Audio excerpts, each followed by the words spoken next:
Le damos gracias al Señor. Le damos gracias, Padre eterno, bueno, incomparable. Queremos agradecer porque tus misericordias se han renovado, Señor, para con nuestras vidas. Y hoy hemos visto nuevamente tu fidelidad, tu provisión, tu amor. Gracias, Padre, por tu bondad, Señor. Gracias porque tu gracia en este nuevo día nos ha traído hasta aquí, mi amado. Y podemos ver cómo tú nos sostienes, nos fortaleces y nos guías con tu amor y nos atraes a ti. Por eso y mucho más, Señor, queremos darte gracias, Señor. Porque tú no duermes, no desmayas, Señor. Tú eres siempre fiel. Queremos alabarte, Señor, y bendecir tu precioso nombre. Con gratitud y gozo te queremos cantar en este día y brindarte toda nuestra adoración. Porque para ti sea toda la honra, la gloria y la alabanza, Señor. Porque tú eres el centro de todo, eres el centro de nuestras vidas, del universo, Señor. Gracias, gracias por todo, Señor. Amén. No hay nada mejor, porque Él se merece toda nuestra alabanza y Él es bueno.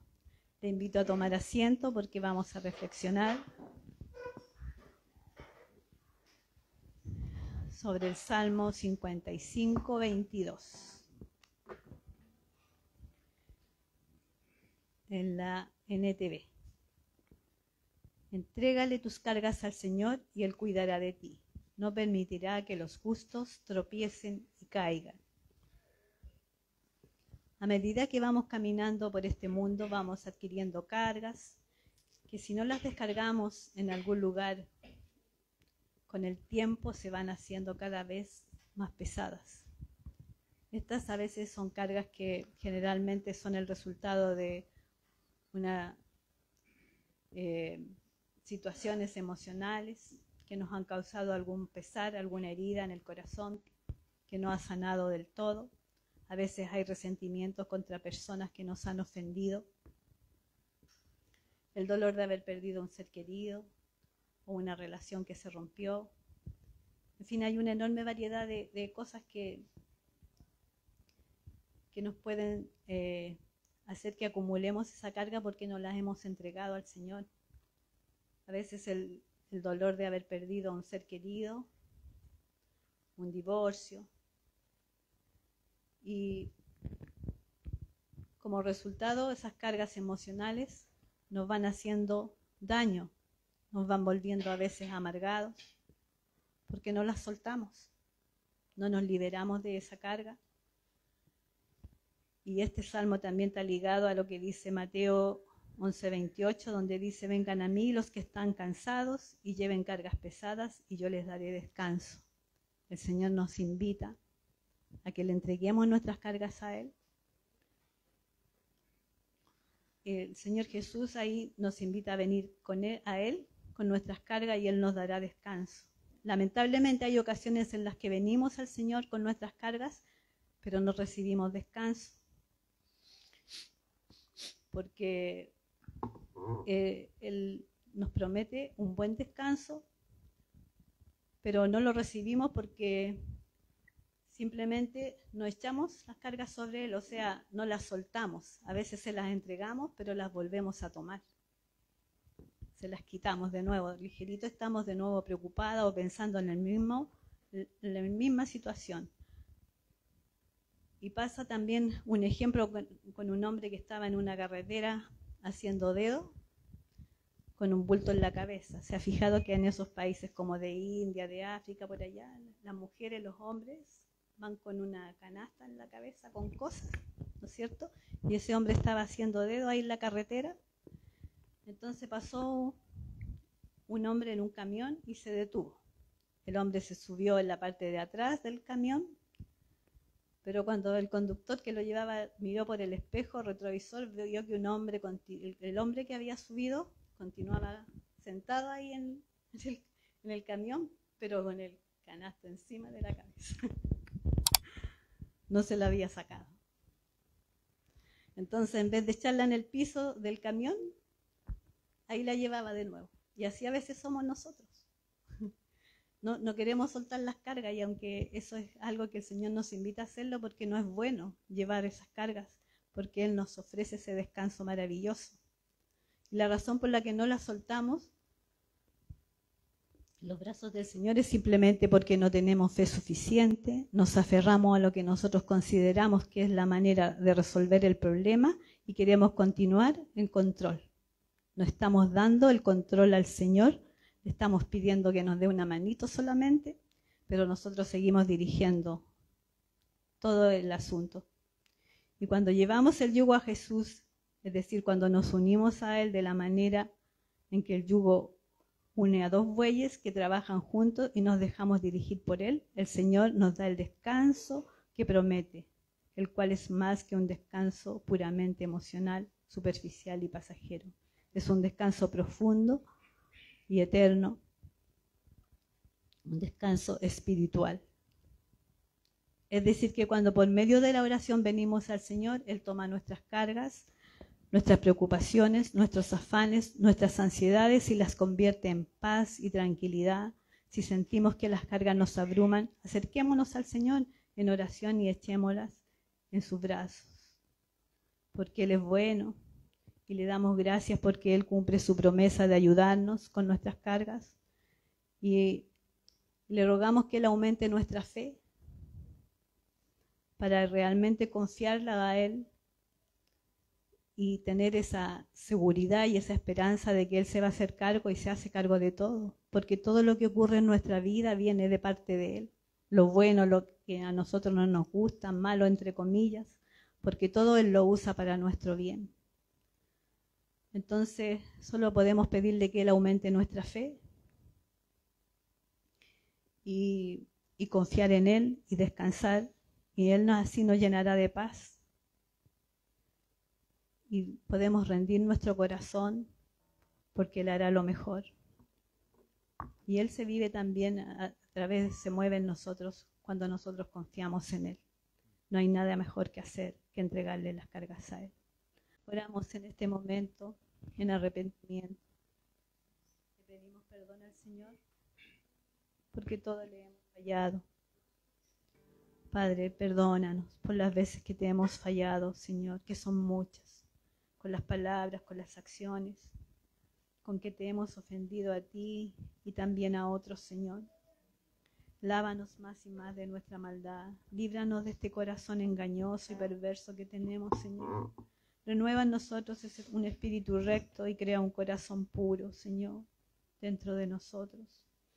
Ayúdanos a aprender de ti y crecer en sabiduría y madurez, mi amado. Te damos gracias, Señor, por ese perdón que encontramos en Jesucristo, nuestro Salvador, y en nadie más, Señor. Gracias, porque Él hizo todo por nosotros. Gracias, Señor. Amén y amén. Los quiero invitar a Efesios capítulo 6, versículo del 5 al versículo 9. Efesios capítulo 6, versículo 5 al versículo 9. Nosotros hemos venido estudiando expositivamente todo el libro de Efesios y en el día de hoy nos toca estudiar estos versículos a través del último capítulo de Efesios, ¿no es cierto?, que es el 6. En Efesios capítulo 5, versículo 21, el apóstol Pablo introdujo un tema sumamente importante en relación a las relaciones interpersonales que tenemos unos con otros. Someteos unos a otros. Comenzamos estudiando el sometimiento entre la esposa y el esposo y el esposo y la esposa. Las obligaciones que cada uno de ellos tienen, pero también las responsabilidades. Luego pasamos del sometimiento de los hijos a los padres y de los padres a los hijos, ¿no es cierto? Habiendo responsabilidades por cada una de las dos partes. Pero Pablo no se queda ahí y ahora también lleva el versículo 21 del sometimiento y de la sujeción amorosa y voluntaria a través de las relaciones laborales, ¿no es cierto? ¿Cuántos de acá tienen jefe? La mayoría, ¿no es cierto? ¿Cuántos de acá son jefe? Su hijo, Natanael y Juan. Ya, empleadores entonces. Jefes y el resto empleados, ¿no es cierto? Pero el apóstol Pablo, ¿no es cierto?, inspirado por el Espíritu Santo, también tiene varios consejos prácticos bíblicos respecto a las relaciones interpersonales en el mundo laboral. Por eso el título del sermón del día de hoy se llama Relaciones laborales llenas del Espíritu Santo.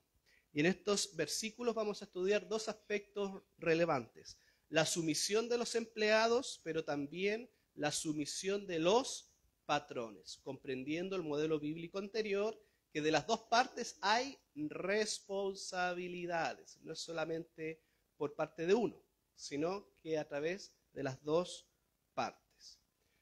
Los quiero invitar a que leamos todos juntos los versículos del 5 al 9. Dice así: Siervos, obedeced a vuestros amos terrenales con temor y temblor, con sencillez de vuestro corazón como a Cristo, no sirviendo al ojo como a los que quieren agradar a los hombres, sino como siervos de Cristo de corazón, haciendo la voluntad de Dios, sirviendo de buena voluntad como al Señor y no a los hombres, sabiendo que el bien de que cada uno hiciese, ese recibirá del Señor, sea siervo o sea libre.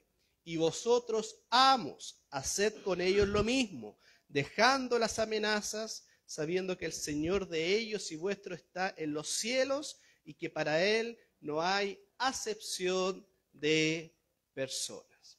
Amén. En estos versículos que leímos hay responsabilidades por ambas partes, pero principalmente en primera instancia vamos a comenzar con la introducción.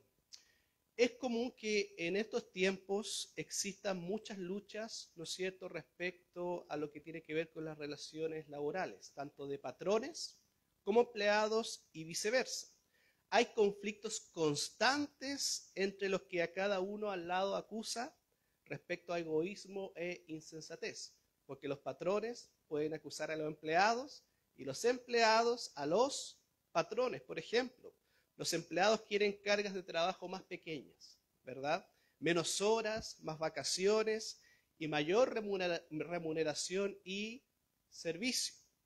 Mientras que los patrones quieren más productividad, más ganancias y mayor control de políticas y prácticas gerenciales. Entonces, si nosotros nos podemos analizar, en cada una de las partes hay solicitudes, hay exigencias. Pero no es difícil ver que el meollo del problema en ambos lados justamente tiene que ver con la avaricia, con la soberbia y con el orgullo humano.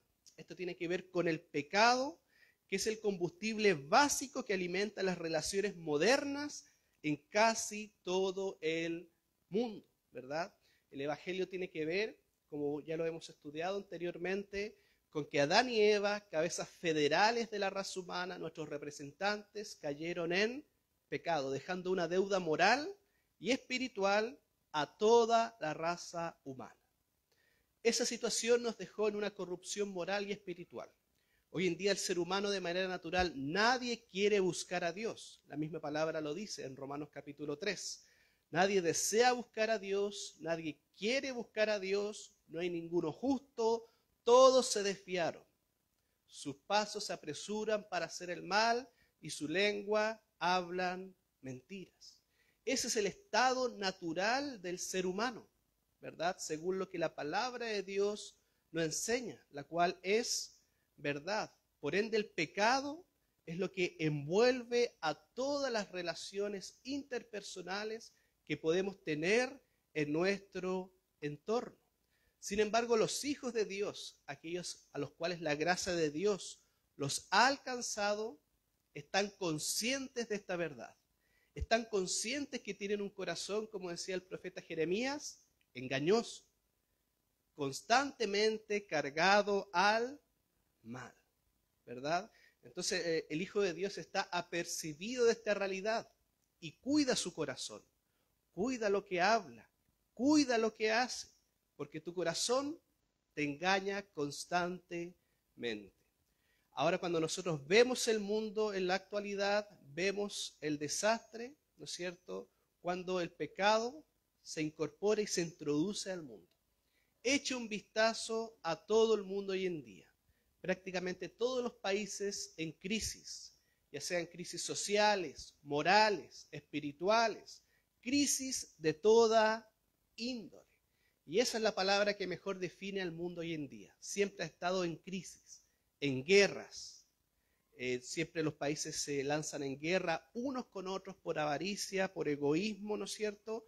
Porque es el pecado, es el combustible básico que baña todas las relaciones interpersonales. Y las relaciones laborales no es la excepción. ¿Cuántos de ustedes han estado en conflicto dentro de su trabajo? Todos, la mayoría. Pero si usted se pone a analizar, ¿qué es lo que motivó ese conflicto?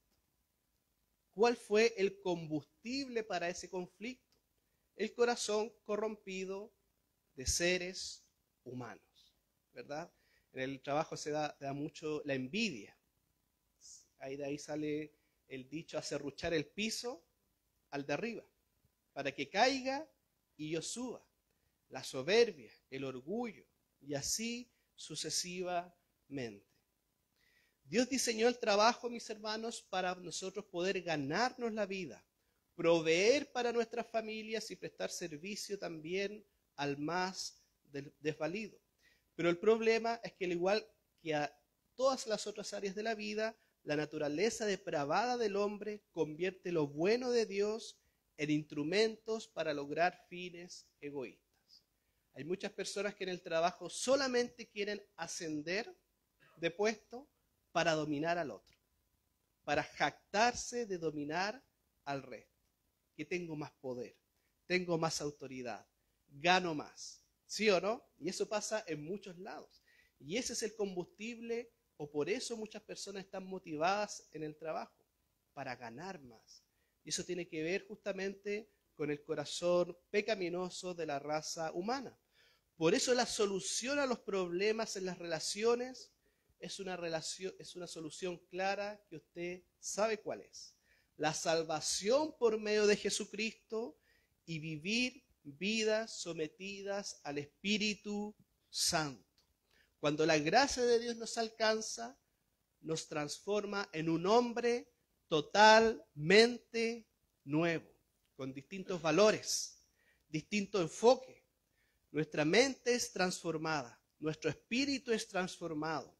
Ya no usamos los mismos valores del mundo, ya no usamos los mismos valores que vemos en prácticas laborales o de familia que hacen otras personas, sino que ahora somos hombres y mujeres totalmente renovados, nuevos por la gracia de Dios. Porque la gracia de Dios nos alcanzó y nos transformó. Por eso no podemos vivir de la misma manera que viven los incrédulos, los de afuera. Ahora hay distintos valores, distintas formas de pensar, distintas formas de sentir. Recuerden que el arrepentimiento verdadero es un cambio en tu manera de pensar, sentir y hacer. Pensar, sentir y hacer. ¿Y eso qué lo provoca? ¿Qué lo produce? La gracia de Dios que nos alcanza. Anteriormente veíamos cómo deberíamos comportarnos como esposos llenos del Espíritu Santo, llenos de la palabra. Lo mismo que las mujeres, las esposas, los hijos, cómo deberían tratar a los papás y viceversa. Porque hay una transformación. Por ende, tenemos que vivir de distinta manera como viven las personas de afuera. ¿Usted sabe cuál era el principal factor que de alguna manera en la antigüedad podía distinguirse a una familia cristiana o a cristianos en general? El amor, ¿no es cierto? Mirad cómo se aman. Y ese amor es un amor bíblico. No es solamente un amor sentimental de hacer sentir bien al otro, porque la corrección también está incluida dentro del amor. Imagínese un papá que nunca corrija a su hijo y diga yo lo amo, y como lo amo le compro todo lo que quiera.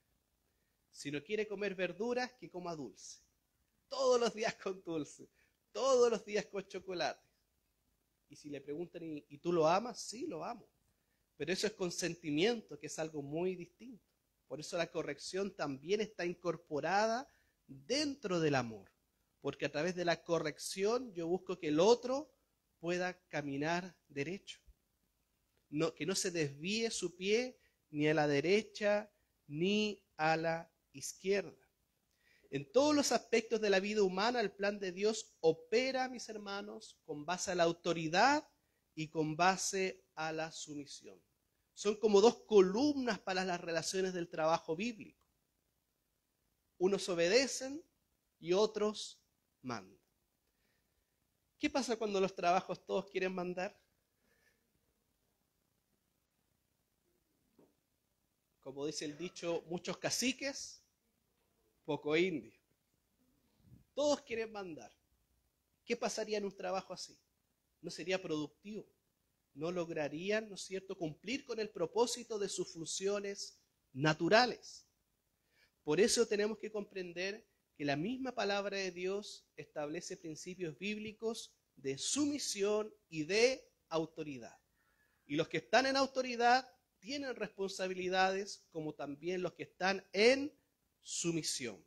O si no, habría un caos y una anarquía. ¿Saben lo que es la anarquía? Sin cabeza, sin gobierno, ¿verdad? Y todos querrían mandarse, sin embargo, sería un caos total. ¿Se imagina en un país que todos quieran ser presidentes? Que nadie quiera obedecer, sería un caos total. Por eso, mis hermanos, las instrucciones de Pablo para amos y esclavos siguen ubicados en el contexto del hogar, dado que en esos tiempos los esclavos, ¿verdad?, eran parte de la familia extensa. ¿Por qué? Porque la mayoría de los negocios eran negocios familiares. Y como eran negocios familiares, necesitaban esclavos para poder trabajar y se convertían en ¿qué? En una familia extensa, porque vivía con la familia nuclear, como se dice, ¿verdad? Con la familia de origen. Y en este pasaje el apóstol continúa tratando los efectos prácticos de una vida llena del Espíritu Santo, sin los cuales ninguna de las normas justas de Dios puede ser cumplida ni alcanzada. ¿Se acuerda que estar lleno del Espíritu Santo a qué constituye? Estar lleno de la palabra de Dios. No solamente a memorizarla, ni a leerla, sino que sobre todo a reflexionar, a meditar y practicar. Yo puedo leer la palabra como leo un diario, ¿verdad? Como una peluquería. En la peluquería, cuando las personas se van a hacer algo, uno les pasa una revista. Y en la revista la leen superficialmente, hasta que se termina el servicio. Sin embargo, la palabra de Dios yo me detengo. Yo me detengo en las frases, yo me detengo en las comas, en los puntos. Yo analizo, yo medito, yo reflexiono y pongo mi vida como un espejo en la palabra de Dios. Lo que me está hablando Dios. Dios, ¿cómo habla hoy en día? A través de su palabra. Si usted quiere escucharle a Dios hablar audiblemente, lea la palabra audiblemente. Léala en voz alta y ahí va a escuchar a Dios hablar audiblemente, ya que toda la palabra ha sido inspirada por Dios. Entonces vamos a pasar al primer punto, la sumisión de los empleados. Siervos, obedeced a vuestros amos terrenales, con temor y temblor. Ahí yo les subrayé partes importantes de este relato bíblico. Amén. Obedeced, la primera palabra que salta a la vista, que es importante. Obedeced a vuestros amos terrenales. Después viene otra palabra importante, con temor y temblor. ¿Con qué tipo de actitud yo voy a obedecer? Después lo vamos a explicar. Con sencillez de vuestro corazón, otra palabra clave. ¿Cómo yo tengo que obedecer? ¿Cómo yo tengo que relacionarme en el trabajo? Como a Cristo, ¿no es cierto? Sencillez de corazón, como a Cristo. Así como servimos a Cristo, tenemos que servir en nuestras relaciones laborales.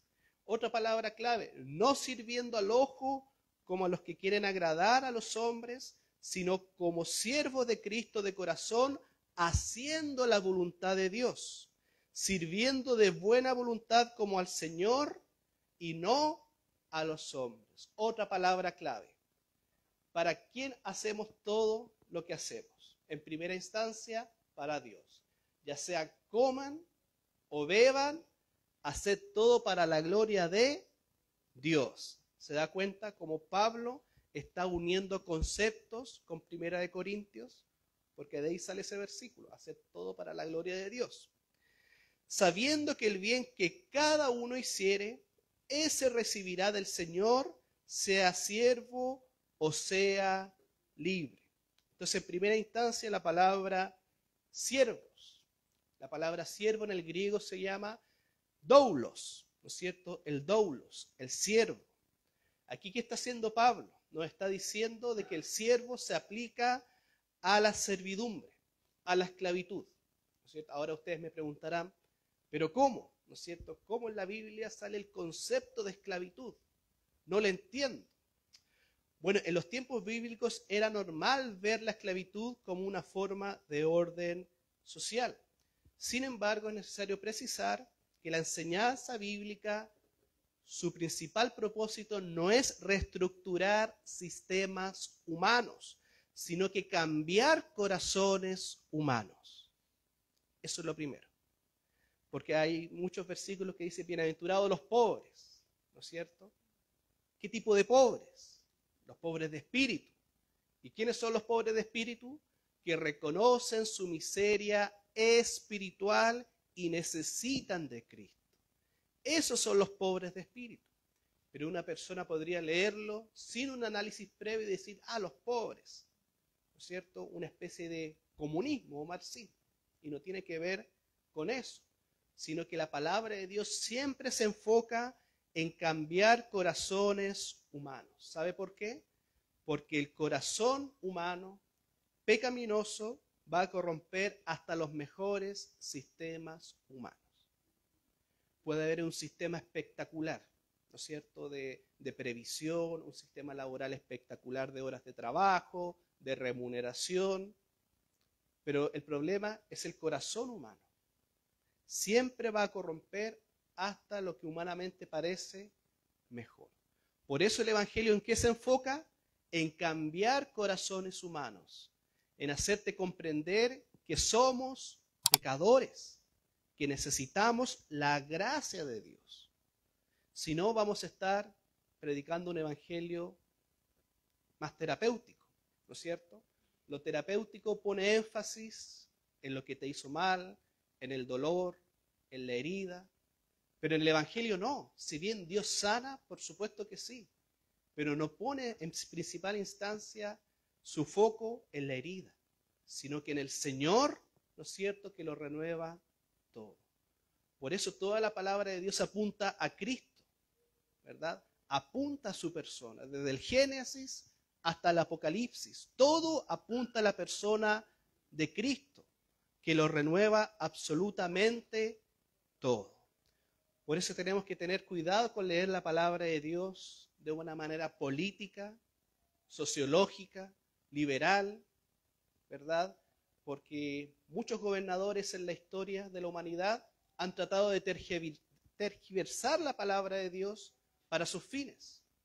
Incluso el mismo Hitler, en su libro Mein Kampf, Mi lucha, usa frases bíblicas, versículos, para justificar las atrocidades que hizo. Marx también usaba la Biblia, pensamientos bíblicos de escritores, ¿no es cierto?, bíblicos. ¿Pero para qué? Para tergiversarlo y usarlo para su propia conveniencia. Así que siempre tenemos que recordar que el Evangelio busca cambiar los corazones, no reestructurar sistemas humanos. Si los corazones pecaminosos de los hombres no son cambiados, siempre van a encontrar maneras de oprimir a otros, sin importar que exista o no la esclavitud. ¿Usted sabía que hoy en día todavía existe la esclavitud? En países de África, de Asia, todavía existe. Y esto no es solamente algo que pasaba en los tiempos de Pablo, todavía existe en el mundo. Sin embargo, la palabra de Dios, la gracia de Dios y el Evangelio nos ayuda a armonizar, ¿verdad?, el trato digno, el trato amoroso entre amos y esclavos, ¿verdad? Lo mismo pasa con la carta a Filemón. ¿Cuánto han leído Filemón? Onésimo, ¿les suena? También un esclavo y un amo, un capítulo entero. Pero ahí podemos ver cómo el Evangelio y la gracia de Dios suaviza las relaciones, ¿no es cierto? Y manda justamente cosas que tienen ambos que cumplir. Por otra parte, los creyentes llenos del Espíritu Santo, mis hermanos, tendrán relaciones justas y armónicas, unos con otros, sin importar en el sistema que vivan, ya sea que vivan en un sistema de esclavitud o ya sea que vivan en un sistema democrático o parlamentario y así sucesivamente. Los problemas y las necesidades básicas del ser humano no son políticas, los problemas del ser humano no son sociales, no son económicos, son espirituales. Y esa es la área en que el apóstol Pablo justamente se concentra aquí, ¿verdad? En qué tipo de relaciones y cómo la gracia de Dios está afectando las relaciones entre patrones y empleados. Partimos por el versículo 5, la conducta correcta.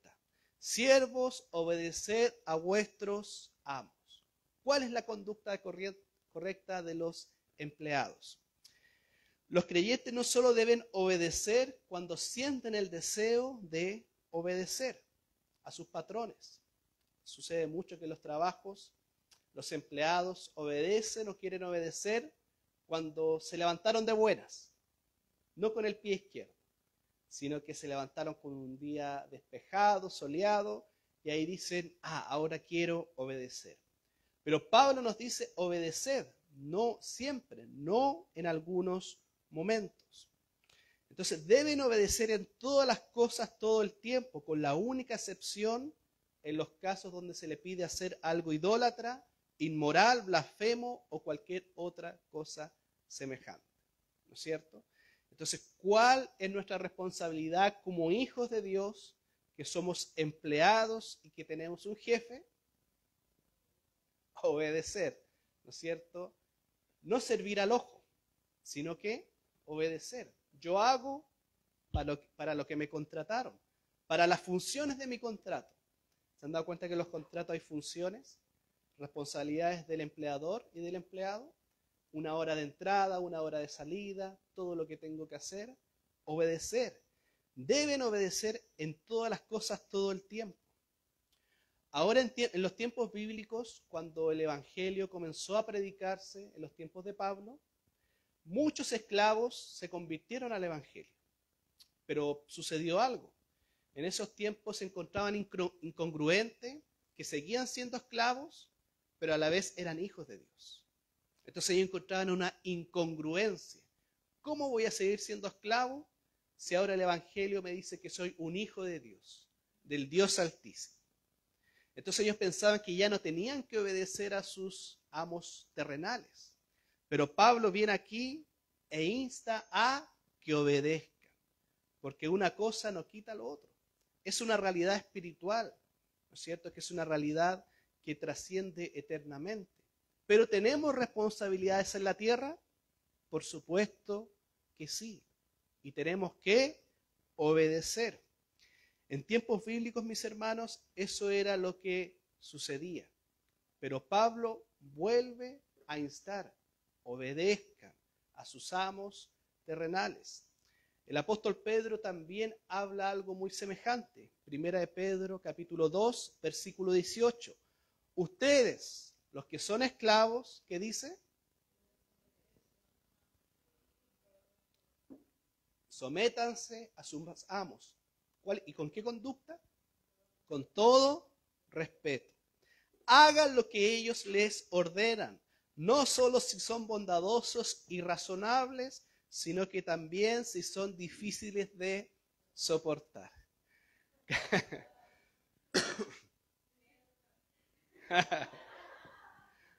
¿Cuántos han tenido jefes difíciles de soportar? ¿Puede ser una realidad? Sí.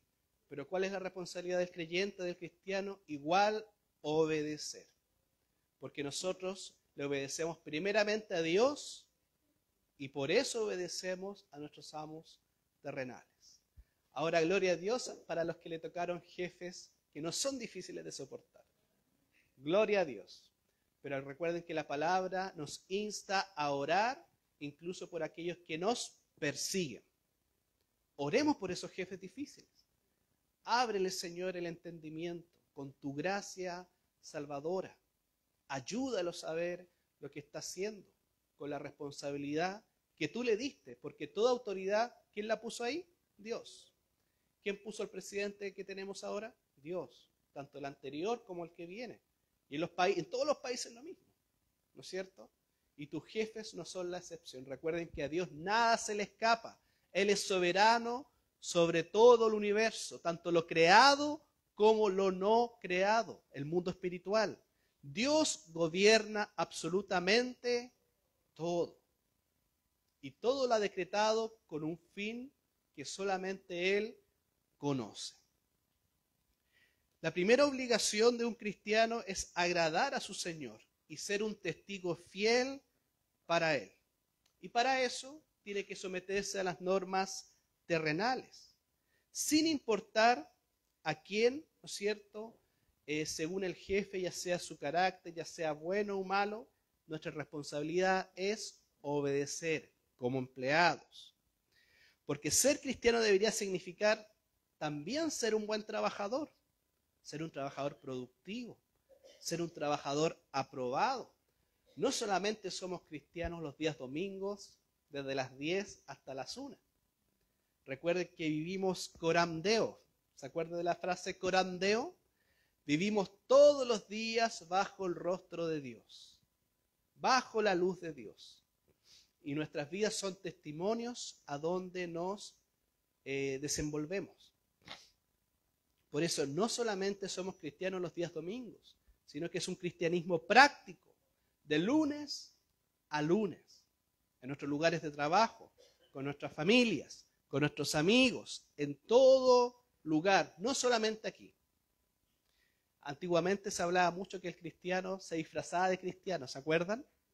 Se ponía el terno, se ponía la Biblia debajo del brazo y caminaba a la iglesia, ¿no es cierto? Caminaba a la iglesia, hacía todo lo que hacía un cristiano, llegaba a la casa, se sacaba su traje de cristiano y con la familia era un desastre. Y eso no puede ser, porque vivimos para la gloria de Dios todos los días de nuestra vida, los 365 días, ¿verdad? Y eso también se tiene que demostrar a través del trabajo que desempeñamos en nuestros lugares donde ejercemos funciones laborales. O si no, la gente no se sentirá inclinada a escuchar el testimonio de Cristo. No puede ser que un cristiano acá en la iglesia tenga una conducta y en el trabajo tenga una conducta totalmente distinta. Sacador de vuelta, ¿no es cierto? No hace lo que le piden, va al baño a cada rato, la típica, ¿no es cierto?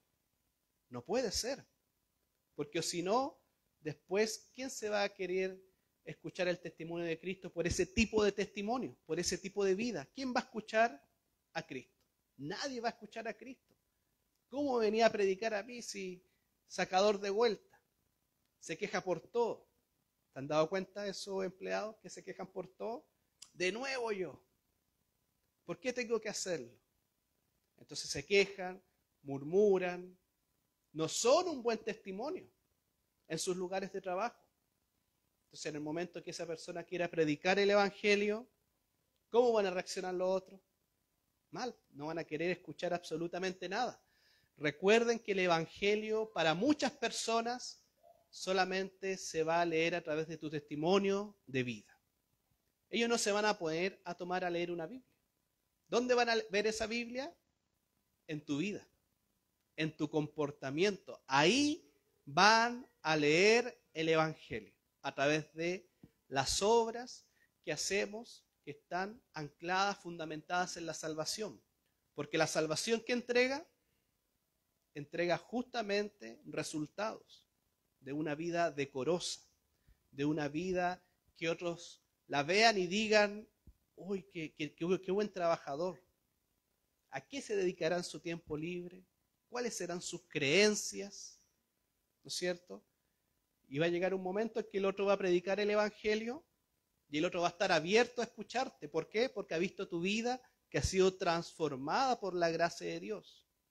Pero por el contrario, ¿qué van a decir? Van a estar cerrados. No te van a querer escuchar porque ya te conocen. Y como ya te conocen, ¿no es cierto? Te va a decir, no me vengas con eso. Porque ya solo con tu presencia acá en el trabajo es suficiente. Y lamentablemente pasa eso. Porque hay trabajos mediocres, trabajos negligentes y se caracterizan por constantes quejas. Para los amos, para los empleadores, ¿no es cierto? ¿Cómo se siente, hermano Juan, cuando tiene un trabajador que se queja por todo?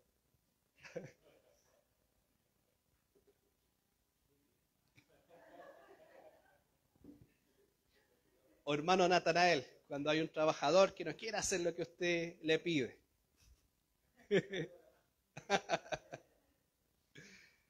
Es desagradable, ¿no es cierto? Porque hay actitudes que son mediocres, que no distan, ¿verdad?, realmente de lo que somos, hijos de Dios. Primera de Timoteo capítulo 6, versículo del 1 al 2, Pablo vuelve a recalcar y a insistir respecto a esto.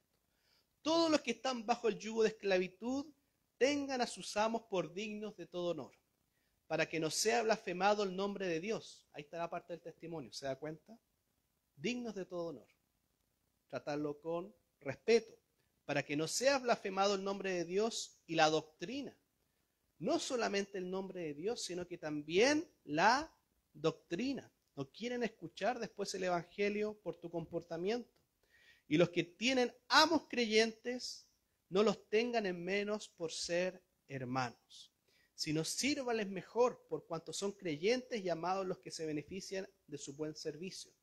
Esto se daba en el contexto donde el empleador era cristiano y el empleado era cristiano. Los dos eran cristianos. Y le está hablando al empleado. No porque ahora tu patrón sea cristiano, no vas a llegar a la hora, por poner un ejemplo. No porque tu patrón sea cristiano, ahora vas a dejar de hacer lo que tienes que hacer. No, Pablo le está diciendo a través de Timoteo, ¿no es cierto?, que no los tengan en menos por ser hermanos, sino que por todo lo contrario, sírvanles mejor, ¿verdad?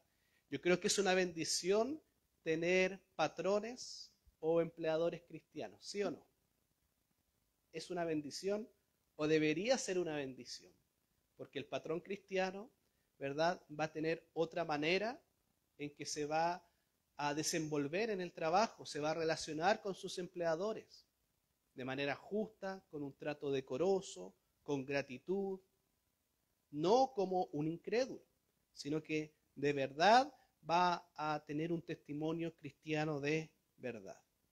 Si hemos de ser respetuosos y obedientes con nuestros amos incrédulos, ¿cuánto más debemos serlo para con nuestros hermanos en Cristo, que también están desempeñando un cargo, son tus jefes, pero también esto tienes que tomarlo en consideración? ¿Cuál debería ser la actitud creyente de los empleados? Con temor y temblor. La palabra temor y temblor no habla de cobardía ni miedo irracional, sino que la palabra temor y temblor se refiere a un respeto que hace ansiar a una persona agradar a otra. Cuando tenemos que hacer alguna cosa en el trabajo, lo queremos hacer bien. Queremos agradar primeramente a Dios y después al jefe. Pero con temor y temblor no se refiere con cobardía, sino que se refiere con respeto. Si el jefe se equivocó, hablar con él con respeto, ¿verdad? No creo que haya sido una buena decisión. Es mejor analizarlo mejor, ver diferentes variables, factores para tomar esa decisión. ¿Se da cuenta? Entonces el temor y temblor que nos habla Pablo para los empleados tiene que ver con respeto, no con cobardía. Porque hay cosas que hay que hablar en el trabajo, ¿sí o no? ¿Sí o no? Hay cosas que hay que hablar, cosas que no están en su lugar, cosas que no están funcionando, y se exponen con respeto, pero no con cobardía. El principio de autoridad y sumisión es dado por Dios y siempre debe ser honrado. Analice un poco toda la creación de Dios, teleológicamente, no teológicamente. Teleológicamente, dentro de la teleología, encontramos que todo tiene su función. El sol no se levanta un día y dice quiero ser luna. No, el sol tiene su función. La luna tiene su función. La fauna tiene su función. Todo lo creado tiene su función. Los mares, las lunas, el cielo, las nubes. Todo tiene una función y un orden, ¿verdad? Entonces, aquí también en las relaciones interpersonales hay orden de autoridad y de sumisión. Dentro del matrimonio hay un orden, ¿no es cierto? Dentro del matrimonio hay un orden. Dentro de la relación entre padres e hijos hay orden. Dentro de los empleadores con los empleados también hay orden. Entonces, así sucesivamente vamos comprendiendo que son principios que Dios mismo ha establecido en su palabra. Recuerden que los jefes ocupan el lugar que ocupan porque Dios les permitió ocupar ese lugar. Y aquellos a quienes ellos mandan, la autoridad que a ellos se le ha dado, también es dada por Dios y nosotros tenemos que respetarlo. El compromiso correcto. ¿Cuál es el compromiso correcto que deberíamos tener los empleados? Con sencillez de corazón, dice el versículo. Obedecer a vuestros amos terrenales con temor y temblor, con sencillez de corazón. ¿Qué significa la sencillez de corazón? Simboliza una sumisión que no es hipócrita o superficial, sino que es genuino e íntegro, es algo que nosotros queremos hacer, es algo que anhelamos hacer, no que porque esté el jefe lo voy a hacer, porque hay algunos que actúan así, ¿no es cierto? Está el jefe mirándome, así que como está mirándome, mire jefe lo que hice, mire cómo lo hice, mire lo que me dijo, mire lo que me hicieron. Sin embargo, la palabra de Dios nos muestra que tenemos que servir con sencillez de corazón. Lo mismo que con el servicio de la iglesia. No porque esté el pastor mirándome, lo voy a hacer de una mejor manera. No, sino que tenemos que hacerlo con ganas, de manera genuina, de manera íntegra. Pablo le dijo a los de Tesalónica: os rogamos, hermanos, que abundéis en ello más y más y que procuréis tener tranquilidad y ocuparos en vuestros negocios y trabajar con vuestras manos de la manera que os hemos mandado, a fin de que os conduzcáis honradamente para los que de afuera y no tengáis necesidad de nada. Pablo le escribe a los de Tesalónico, ¿cómo tienen que trabajar como empleados? Con tranquilidad, de manera genuina, no de manera hipócrita. Y tenemos que tomar en consideración eso. O si no, vamos a tener problemas en el trabajo. ¿Por qué? Porque cuando actuamos de manera hipócrita, tarde o temprano se van a dar cuenta que no estamos haciendo las cosas con ganas. ¿Cómo luce un empleado que está desanimado? Se nota, ¿sí o no? Cuando está en el trabajo y usted ve a un compañero que está desanimado y no quiere estar ahí, y uno lo mira, se nota. A mí me ha pasado en mi trabajo al ver a compañeros, yo creo que a usted también le ha pasado ver personas que no están de manera genuina e íntegra, sino que están trabajando de manera hipócrita, no están haciendo lo que les gusta. Pero Pablo nos dice que tenemos que hacerlo con sencillez de corazón, con pasión. Tenemos que hacer las cosas con pasión en nuestros trabajos. La idea es hacer bien el trabajo que nos piden, sin quejarnos ni criticar el trabajo de otro, ni ser obstáculo en cualquier otro sentido. Cuando a una persona no le gusta su trabajo, ¿cómo es la calidad de su trabajo? Deficiente, ¿no es cierto? Mala, mediocre. ¿Eso se nota? Sí. Por supuesto que se nota. Y por eso Pablo nos dice que todo lo que hagamos, lo hagamos con sencillez de corazón, con pasión, no de manera hipócrita, y que sea un buen trabajo, ¿no es cierto? Así como el hermano Alberto, cuando tiene que ir a fumigar, fumiga todos los bichos. No se le va ninguno, o no debería irse en ninguno. ¿Por qué? Porque lo está haciendo con pasión. Lo está haciendo con integridad. Pero hay algunos que trabajan solamente al ojo del jefe. Y eso después se transforma en un problema. El motivo correcto, como a Cristo. El versículo dice que tenemos que trabajar con sencillez de corazón como a Cristo. El interés principal de un cristiano es hacerlo bien para la gloria de Dios.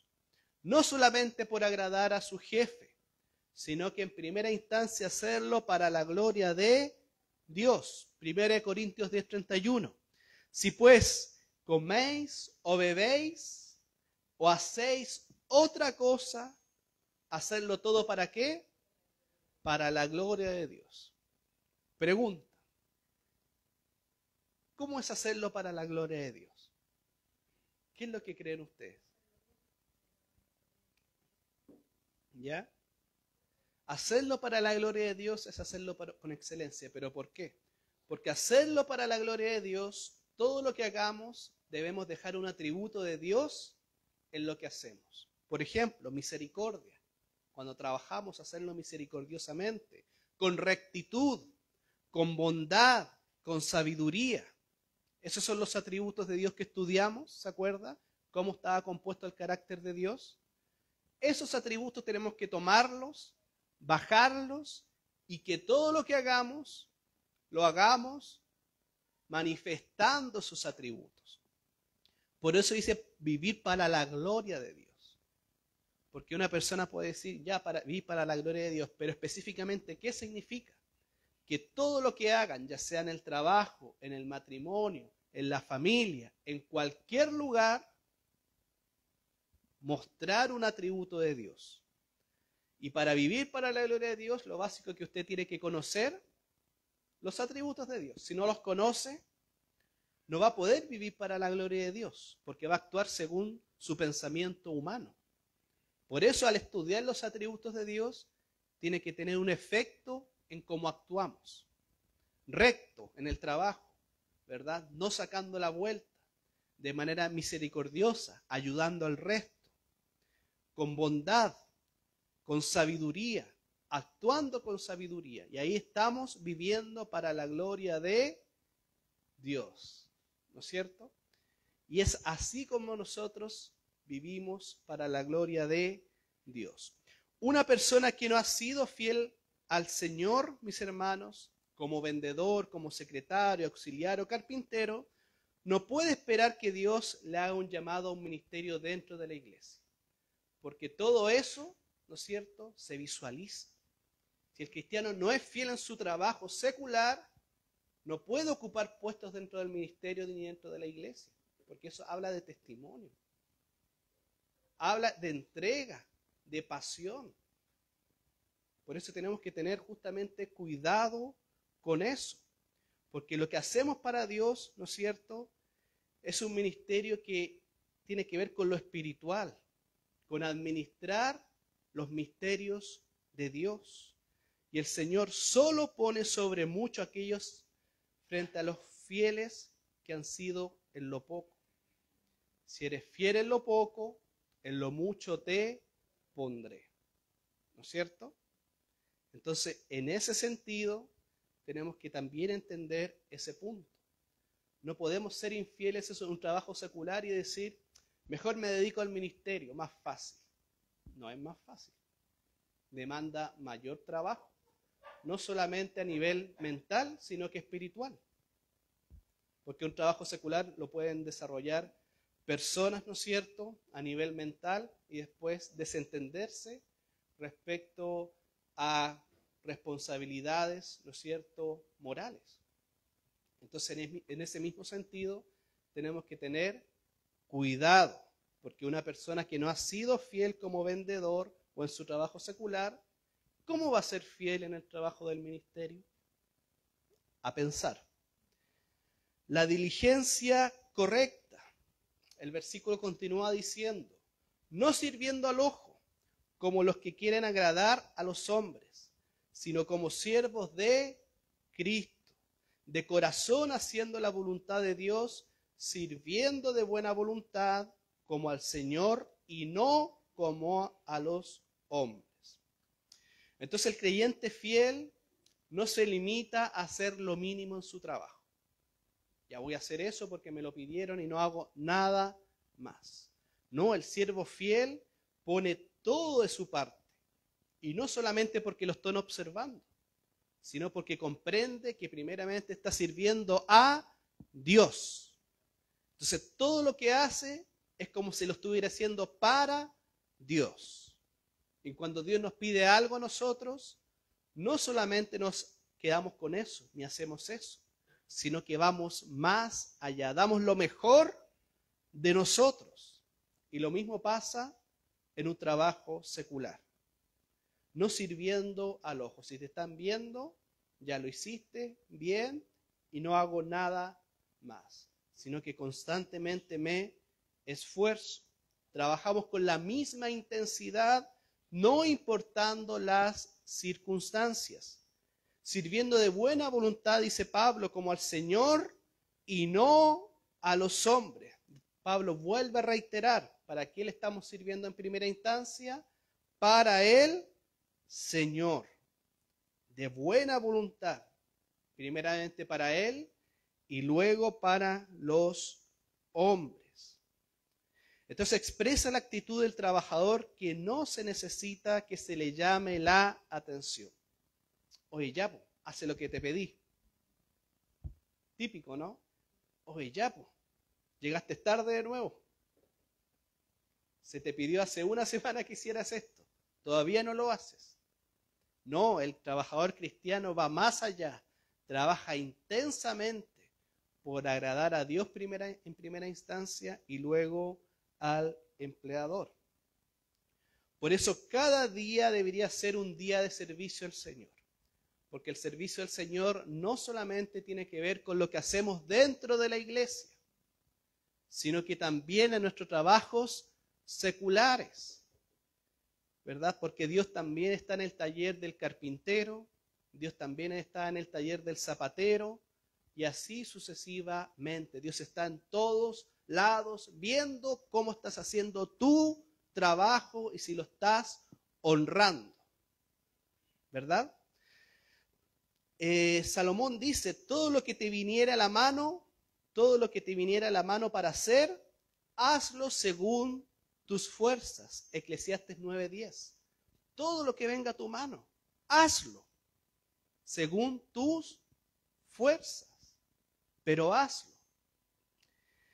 Pablo nos dice que no faltemos en diligencia, sino que seamos fervientes en espíritu, sirviendo al Señor. Colosenses 12:11.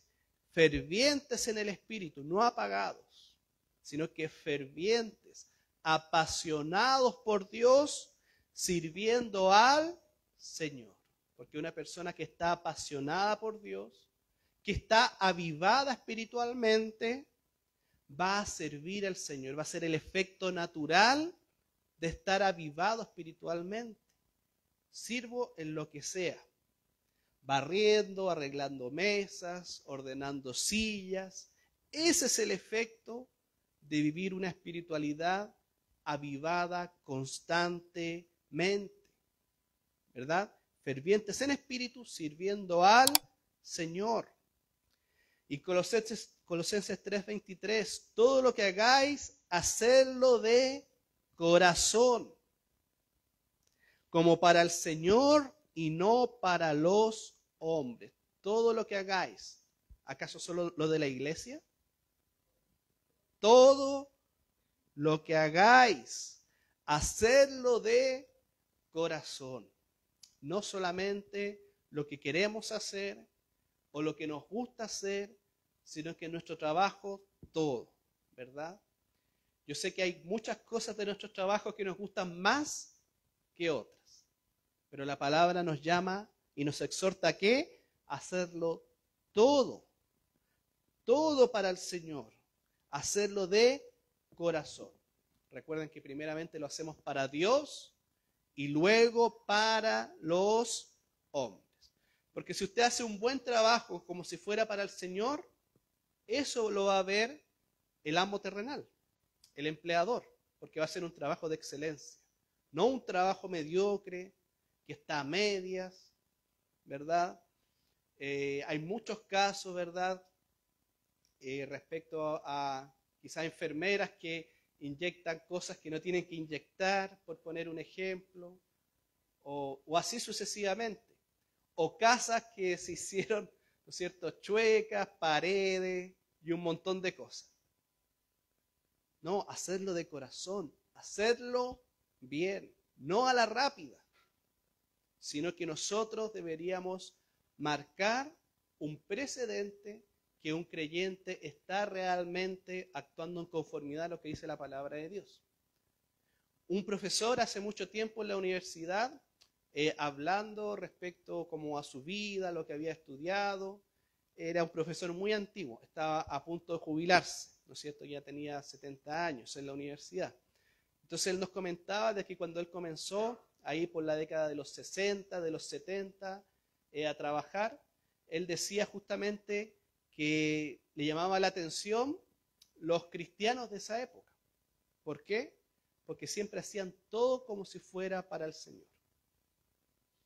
Entonces era un testimonio que él tenía latente y que guardaba un buen recuerdo acerca de eso, ¿no es cierto? Entonces, en ese sentido, es un testimonio que vamos de alguna manera manifestando y se va quedando en la memoria de muchas personas, porque después empieza a pasar un tiempo, ¿no es cierto?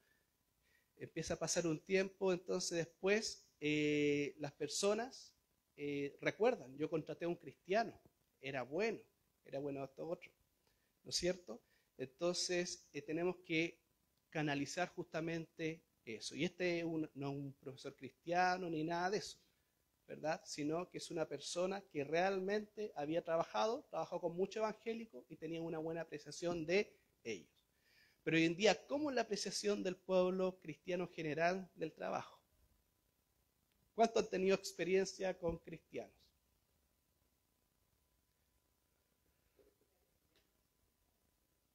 Exactamente. Hay muchas personas que se dicen ser cristianas, pero después en el trabajo, con licencias, con problemas interpersonales, con su propio testimonio. Exactamente. Último punto, punto B, la sumisión de los patrones. Y vosotros, amos, haced con ellos lo mismo, dejando las amenazas. Ahora viene la responsabilidad por el otro lado.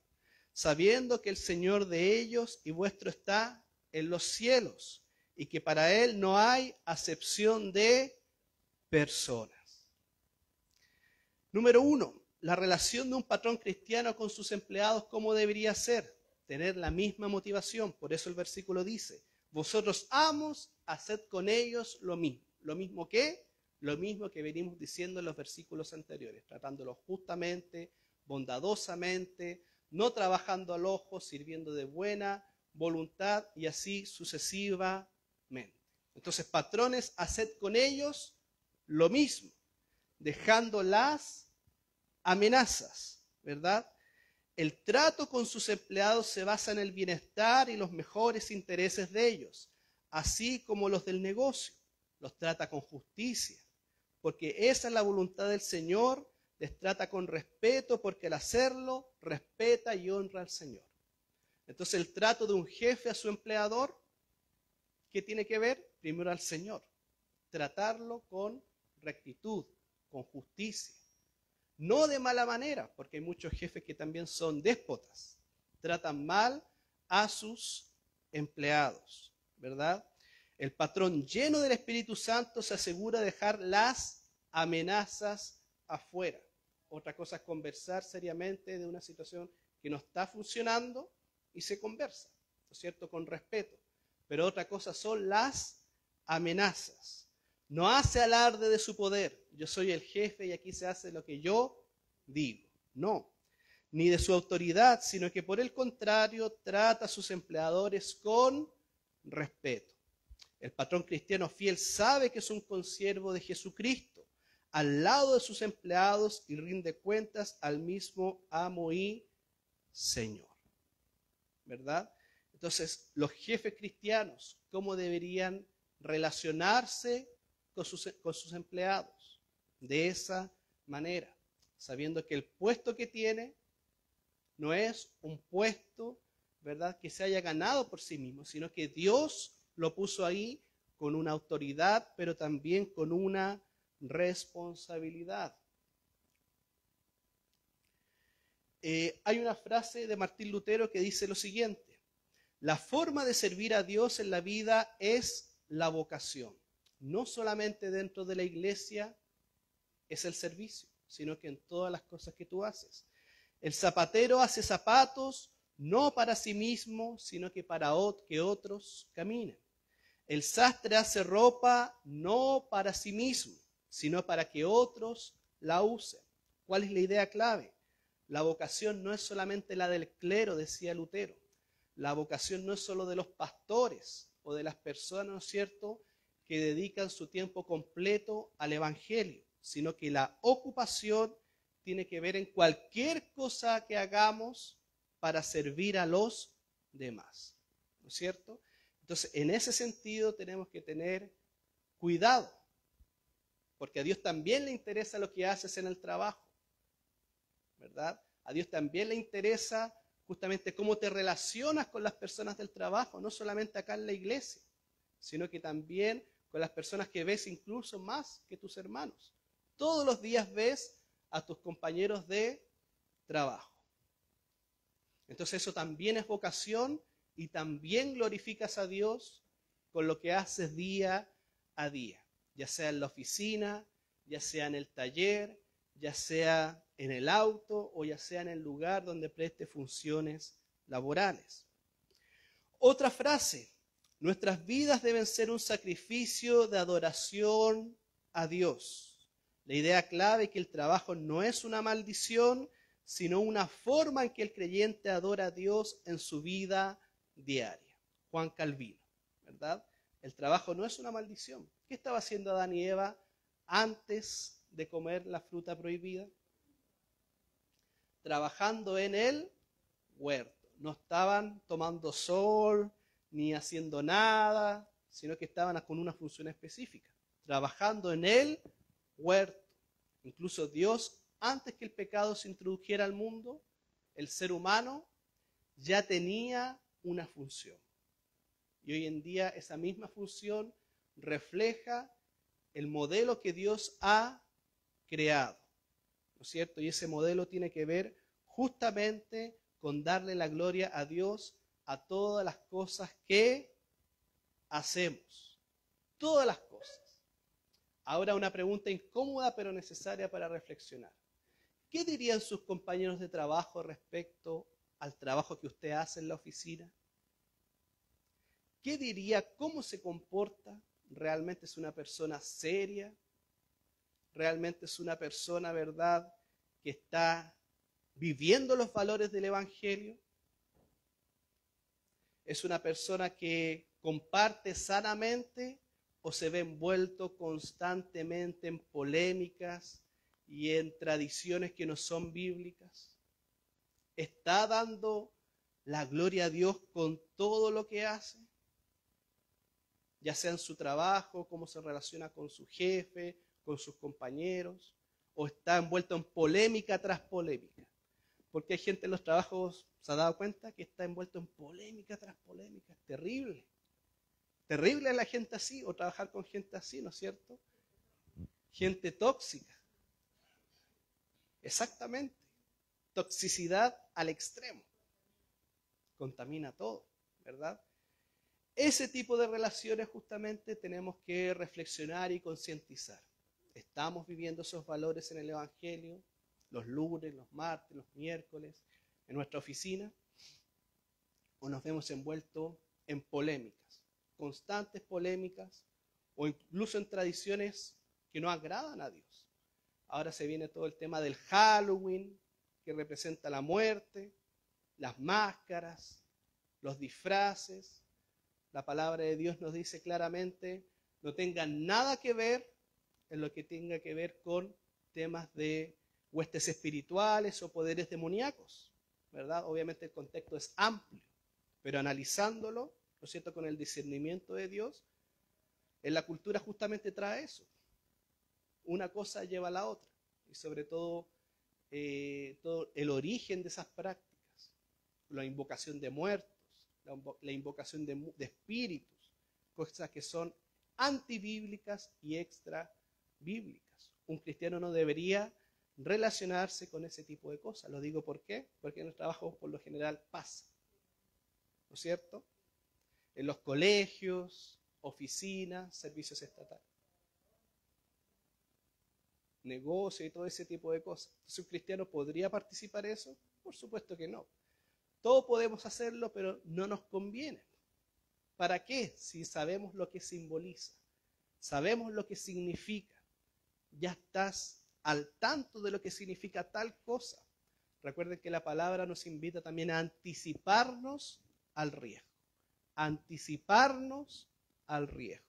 ¿Y cómo yo me anticipo a algo? Con discernimiento espiritual y con la palabra. Hay cosas que no nos convienen y no vamos a participar en ellas. Pero cada cristiano tiene que hacer ese juicio y esa evaluación de su propia espiritualidad, ¿verdad? Para eso tenemos la palabra de Dios. Así que hasta ahí llega la exposición, ¿no es cierto?, de Efesios capítulo 5, versículo del 5 al 9. De este domingo para el otro vamos a estudiar lo que es la armadura de Dios. ¿Cuántos han escuchado la armadura de Dios? Es algo que se repite mucho, las librerías cristianas hacen póster, cosas de madera, de la armadura de Dios. Pero ¿cuál es el sentido de la armadura de Dios? Lo vamos a ir estudiando, ¿no es cierto?, cuando nos toque estudiar esos versículos. Amén. Así que nos vamos a poner de pie y vamos a darle gracias a Dios por esta palabra que Él nos entregó. Recuerden que la palabra de Dios, ¿no es cierto?, está ahí. Tenemos que tomarla y entregarla, pero está lista en la Biblia, en la palabra de Dios.